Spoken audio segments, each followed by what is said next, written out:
Pronto. A paz do Senhor, tudo bem a todos?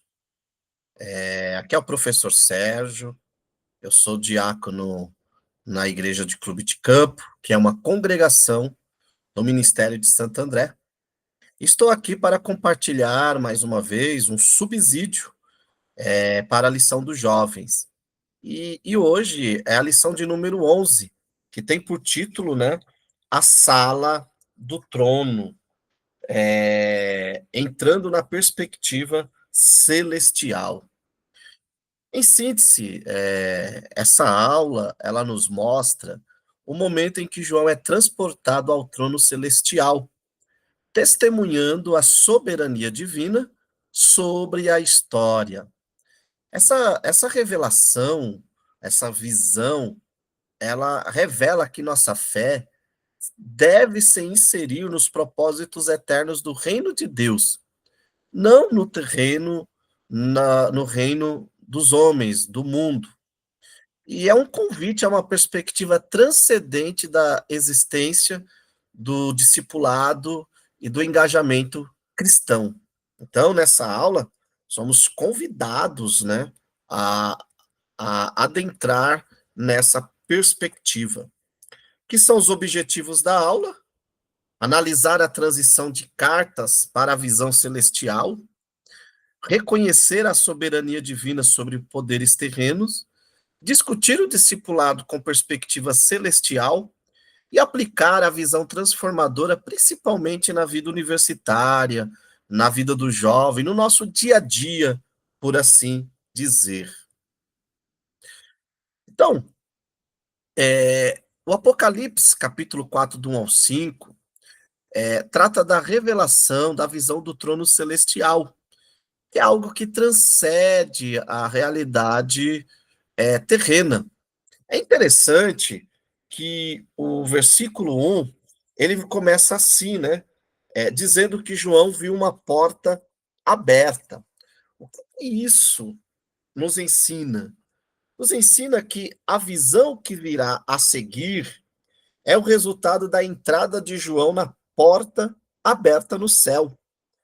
E essa ideia da porta aberta é uma clara qualificação da visão como um adentrar na realidade divina, que não é outra realidade, mas a realidade a partir do ponto de vista de Deus.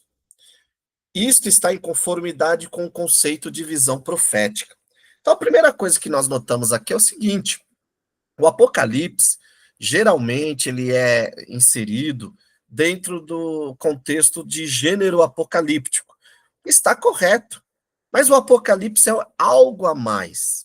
Ele não é só um gênero apocalíptico, ele é também um livro profético, diferenciando-se assim dos livros que compõem ali o gênero apocalíptico, principalmente daqueles escritos no período do Segundo Templo, né? Aquele período de Macabeus, período das revoltas ali de Bar-Koba e outros movimentos de Qumran, movimentos apocalípticos que surgem no contexto. Então, o Apocalipse de João ele é diferente por conta disso, porque ele é um livro profético também. E é interessante que dentro dessa questão profética, ele vai transcender a realidade terrena. Então, João ele é convidado a ver a majestade divina governando sobre todos os poderes. E uma outra realidade, né? Essa visão demonstra a intersecção constante entre céu e terra. E essa perspectiva eleva nosso discipulado diário, focando na soberania divina. Então, essa visão, ela é um chamado para nós focarmos o nosso discipulado na soberania de Deus. Nosso discipulado não deve ser um discipulado da perspectiva apenas terrena, de uma perspectiva apenas social, né? Não, ele é um discipulado que aponta para Deus. Ou seja, sai da esfera terrena e entra na realidade espiritual. Então, esse é um convite, né? Então, vamos compreender essa transição, né? Então, Apocalipse 4:1 marca a transição de João para uma visão celestial. Até então, nós estudamos aqui as cartas dirigidas às igrejas da Ásia Menor, que eram igrejas que estavam na terra, tá? Não eram igrejas que estavam no céu. Por isso que elas tinham problemas, por isso que elas tinham qualidade. A partir daqui, nós vemos que o João é convidado a subir em espírito e adentrar em uma outra perspectiva, que é a perspectiva celestial. Ou seja, até aquele momento, Jesus está até a carta de Laodiceia, Jesus deu a João a perspectiva do que os homens viam, do que os homens contemplavam das igrejas. A partir de agora, João verá aquilo que o homem não consegue ver, né? Então, essa transição ela é muito importante. E essa perspectiva, né, de transitar do terreno para o celestial deve orientar o nosso discipulado, inserindo em nós, discipuladores, o desafio de levar os discipulandos ao plano de Deus, que é uma fé não nos poderes, não nos acontecimentos dessa vida, mas uma fé robusta em Deus, né? Então é muito importante isso. Então vamos compreender aqui, né, algumas coisas que João está descrevendo. Então João, ele descreve a majestade de Deus no trono, né? O trono aqui, né, que é algo que João vê imediatamente, assim que ele é arrebatado ao céu, ele vê um trono. É engraçado que o trono no céu, essa cena do trono, na visão de João, encontra paralelos com 3 textos do Antigo Testamento: Isaías 6, Ezequiel 1 e Daniel 7. Nessa relação, é necessário dar atenção especial à ideia do trono. As visões que farão parte de todo o Apocalipse são dependentes da visão do trono. Como no caso das referências do Antigo Testamento, a visão do trono revela que, apesar das aparências, Deus é soberano e tem toda a criação e a história sob seu controle. Então, a realidade do ponto de vista humana dá a impressão de que é Nero, de que é Domiciano, de que é Roma, de que são reis e imperadores que têm o poder e a última palavra. A partir da realidade divina, né, do ponto de vista de Deus, dá a certeza de que Deus é o grande soberano e a última palavra é dele.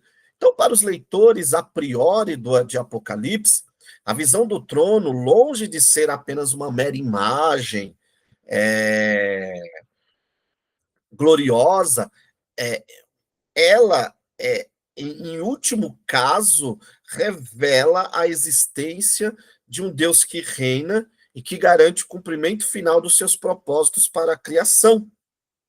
É interessante que essa visão do trono serviu de fundamento para Apocalipse 2,19, né, onde nós temos ali uma alusão ao trono na carta de Tiatira, e também Apocalipse 3:21, que foi inclusive a última carta à igreja de Laodiceia. Então, essa visão do trono, ela é importante por quê? Porque ela nos dá o fundamento para a nossa perseverança, obras, amor, fé e serviço. E ela é parte importante da nossa salvação. Logo, o discipulado bíblico é aquele que está baseado no trono de Deus, né? No trono de Deus. Claro, João, ele vai nos trazer uma aparência do trono e daquele que está assentado, né? E a visão que João tem de Deus é inexprimível em linguagem humana. Então, João, ele vai comparar ao brilho de pedras preciosas. É possível que o propósito de João fosse tão somente retratar o esplendor da imagem, né? Sem com isso sugerir significados especiais para o jaspe, o sardio e a esmeralda, por mais que tenha escolas que façam isso, né, escolas teológicas. Mas não é essa abordagem simbólica, ela ressalta a glória indescritível e a transcendência divina, desafiando o nosso discipulado para o discipulado que aponte para a inefável presença de Deus, né? Então, veja que não está aqui escrito só por estar. É um desafio para nós também, né? E nós temos outros componentes dentro dessa visão. Temos o arco-íris, né, que está ali rodeando o trono, ao redor do trono, e essa relação entre o arco-íris em volta do trono está ligada em Gênesis 9, 13 a 17, que é o quê? O símbolo da aliança com Noé. E qual que é o símbolo? O que é essa aliança com Noé? É a garantia de não destruição da criação, mas de uma redenção. Então, esse discipulado que adentra a sala do trono é um discipulado que tem como ponto central o plano de redenção executado por Jesus. A aliança entre Deus e os homens. Não é um discipulado pautado nas comilanças, no social, é um discipulado pautado na palavra. Né? Nosso problema, às vezes, é que nós tentamos fazer diferente, do social virar um discipulado. Quanto que é diferente, o discipulado é que torna o social acessível e real. Porque com o verdadeiro discipulado, nossas comunidades serão mais fortes, haverá mais comunhão, haverá mais o partir do pão, né? Então é isso. Esse discipulado, ele é pautado na aliança, e aqui nós temos os 24 anciãos, né? Quem são esses 24 anciãos? Há duas interpretações, né? A primeira sugere que são anjos, que roupas brancas, coroas, enfim. É uma visão que eu particularmente não vejo tão viável pelo próprio texto. A segunda interpretação entende que os 24 anciãos são o povo de Deus, representado pelos 12 tribos de Israel e os 12 apóstolos de Cristo.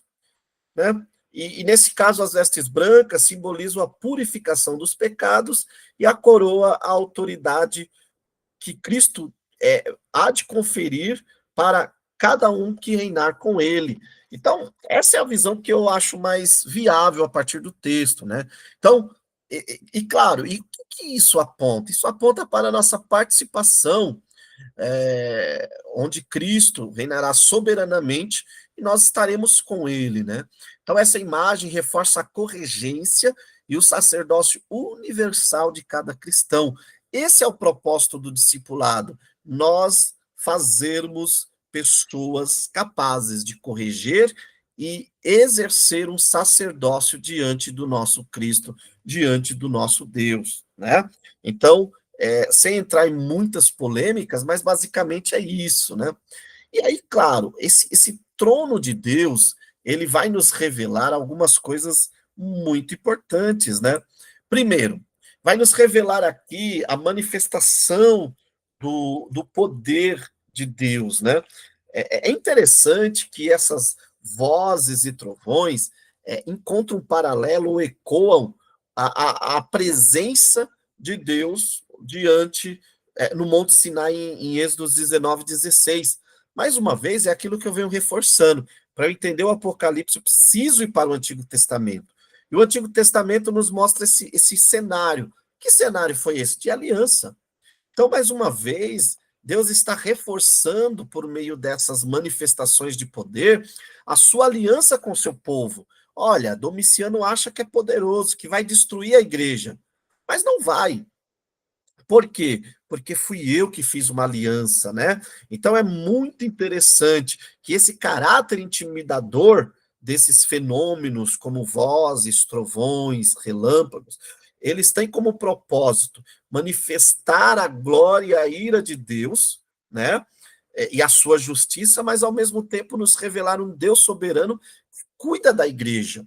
Então, o nosso discipulado deve ser pautado nisso, nessa igreja mais que vencedora, comprada, né? Essa teofania que acontece aqui, que ecoa a teofania ali do Monte Sinai, sublia isso, a natureza reveladora da presença de Deus. E outra coisa, Deus, isso nos revela um Deus que não está passivo ao que está acontecendo, estático, mas ele está em movimento, né? Então, diferente do Deus aristotélico, que para ser perfeito tinha que estar estático, porque Aristóteles tinha pavor a tudo que se movimentava, o Deus bíblico é o Deus que trabalha, é o Deus que não está passivo, mas está trabalhando, está ativo em favor do seu povo. Depois nós temos a plenitude do Espírito, né? As 7 lâmpadas de fogo, que são identificadas como 7 Espíritos de Deus, simbolizando ali a totalidade e a perfeição da obra do Espírito Santo. Por mais que discipulemos, o discipulado só será completo se tiver uma conexão vital do discipulando com o Espírito Santo, né? Então, para o discipulado ser eficiente, devemos reiterar a conexão vital entre a vida espiritual e a inesgotável fonte de poder celestial, que é o Espírito Santo. Temos levado nossos jovens, nossos alunos, uns aos outros à fonte inesgotável de poder que é o Espírito Santo? A ordem e o controle, né? O mar de vidro aqui, esse mar de vidro que encontra um paralelo lá em Êxodo 24, 24, 10 e, e Ezequiel capítulo 1, versículo 22 e 26, nos fala da grandeza de Deus e, ao mesmo tempo, nos fala da distância que separa a criação do Criador, do santo e dos pecadores. E, mais uma vez, né? Essa distância ela é encurtada graças ao mediador, a saber, Jesus Cristo, né? Então, este controle, este mar, ele nos mostra essa realidade de quem somos e de quem é o nosso Deus, né? Então, note quantas lições nós podemos tirar e quais aplicações nós podemos fazer. Eu acho que muitas, mas eu quero destacar aqui algumas. Primeiro, a teologia bíblica, ela revela constantemente, né, uma intersecção constante entre céu e terra. Ou seja, um discipulado eficiente é aquele que vai trabalhar com a perspectiva de uma intersecção entre céu e terra, entre terra e céu. Não adianta só focarmos nas coisas dessa vida. Devemos levar nossos alunos a ter uma visão do céu. A porta aberta simboliza essa realidade acessível. O céu está acessível a todos. O nosso discipulado precisa trabalhar isso, de que o céu é uma realidade acessível a todos. É interessante que essa ideia, ela revoluciona o discipulado. Por quê? Porque a partir dessa perspectiva, o nosso culto, o culto cristão, deixa de ser só uma reunião para ser um culto diretamente à sala do trono, tornando a presença divina tangível e sempre acessível. É isso que é muito importante, né? Outra aplicação, o trono é de Cristo, né? Eu acho que essa é a aplicação mais importante. Cristo é a autoridade suprema divina e não as autoridades terrenas, né? Isso para os leitores a priori do livro era revolucionário, eles estavam no contexto de perseguição, no contexto de adoração ao imperador, Domiciano se colocando como Deus Sol, e agora vem Cristo e fala, e se apresenta como aquele que tem a história na mão, como aquele que está em um trono acima de Roma, acima dos imperadores, acima de todos os reis. Isso é importante para o nosso discipulado hoje, por quê? Hoje, em meio à polarização, muitas das vezes a nossa lealdade é muito maior à terra, aos governantes, do que ao trono de Deus. E um discipulado que contempla a sala do trono, ele é um discipulado que ele convida a todos a uma esperança e a uma lealdade maior ao trono de Deus. Nossa esperança reside no governo eterno de Cristo, não em líderes temporários e não em homens. Era isso. João podia morrer, mas Cristo e o Deus permanecem vivos eternamente, porque são eternos. É o cântico que Paulo faz, né? Ao Deus invisível, imortal, mas real, ele é eterno para todo sempre. Cristo venceu a morte, né? E qual a conclusão que nós podemos tirar dessa lição e de tudo isso, né? Lembrando que eu vim trazer subsídio, então são pontos para você pensar com seus alunos. Primeiro, a visão da sala do trono celestial deve reorientar nosso discipulado. revelando de quem somos servos. Somos servos de um rei que tem autoridade suprema sobre toda a história. Então, quando você está discipulando, você está fazendo notória a ordem do rei, né? E contemplemos diariamente essa realidade para vivermos como agentes do reino, não como indivíduos isolados. Isso é uma outra coisa interessante, essa intersecção céu e terra, 24 anciões, 4 seres viventes. Os 4 seres viventes apontam para a realidade de uma redenção total da criação. Paulo escreve aos Romanos que a criação geme aguardando o dia da redenção. E lá está Deus revelando que acontecerá esse dia. Então, nós não somos convidados a viver como indivíduos isolados, mas em uma comunidade. Por quê? Porque a realidade de um discipulado que contempla a sala do trono, há intersecções, há comunhão, há sempre uma relação. E eu quero trazer aqui uma novidade, né, nessa nossa videoaula, que é o momento da atividade. É, já que a nossa aula trata sobre descobertas, eu quero propor aqui ó, um caça-palavras com palavras-chave. Você pode ampliar esse caça-palavras, né? Você pode ampliar, mas eu acho muito interessante que é o momento onde o seu aluno vai pesquisar, vai adentrar em palavras-chave da nossa aula, né? Então, aqui está o modelinho, e junto nos slides que eu mandei nos grupos para vocês, também está, né, o nosso, as respostas, né, desse caça-palavras. Aqui estão as fontes de pesquisa, né, que eu fiz. Você pode depois adentrar, você que quando recebeu o slide, aprofundar, né? É, e eu espero que você possa desfrutar dessa videoaula, apesar de ser um momento curto, mas é um momento muito importante para nós compreendermos qual é a dinâmica da nossa do nosso discipulado, né?